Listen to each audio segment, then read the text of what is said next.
எப்படி சொல்ல போகிறோம். இப்போ நல்லெண்ணெய் ஃபுல்லாக ஊற்றிருக்கோம். அது மூலம் இருக்க நல்லெண்ணெய் ஃபுல்லாக ஒரு 2 லிட்டர் நல்லெண்ணெய் ஊற்றோம். ஓகேவா. மெயின் சமையல் மாஸ்ட்டு ஃபோட்டோ எடுத்துட்டோம். பார்த்துக்கோங்க. பட்டை, சோம்பு, ஏலக்காய் எல்லாம் போட்டோம். போட்டு முடிச்சதுக்கப்புறம் அப்படியே கிண்டணும். அது கிண்ட வந்து அந்த எஃபெக்ட் வரும்.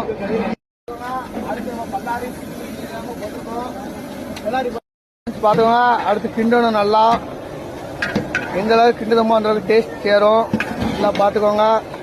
கிண்டிக்கிட்டு இருக்கோம். ஓகேவா. அடுத்து நம்ம இஞ்சி பூண்டு போட போகிறோம். போடுங்க. நல்லா போட்டுருங்க. ஓகே ஃப்ரெண்ட்ஸ், பார்த்துக்கோங்க. கறி ரெடி ஆகிட்டு இருக்கு. அடுத்து நாங்கள் கறியை போட போகிறோம். இவர் தான் வெட்டிக்கிட்டு இருக்காரு.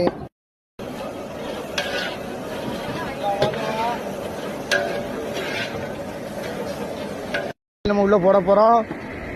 நல்லா பாருங்க. தக்காளி போடுறோமா, போட்டுக்கிட்டு இருக்கோமா.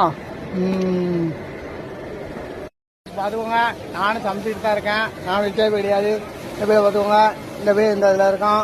ஓகேவா. சரி, நல்லா பார்த்துக்கோங்க. இவர் தான் ஆடு வெட்டியிருக்காரு. பீஸெல்லாம் எடுத்து போட்டுக்கிட்டு இருக்காரு உள்ள. எல்லாம்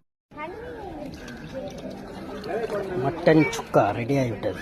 புதினாத்துவா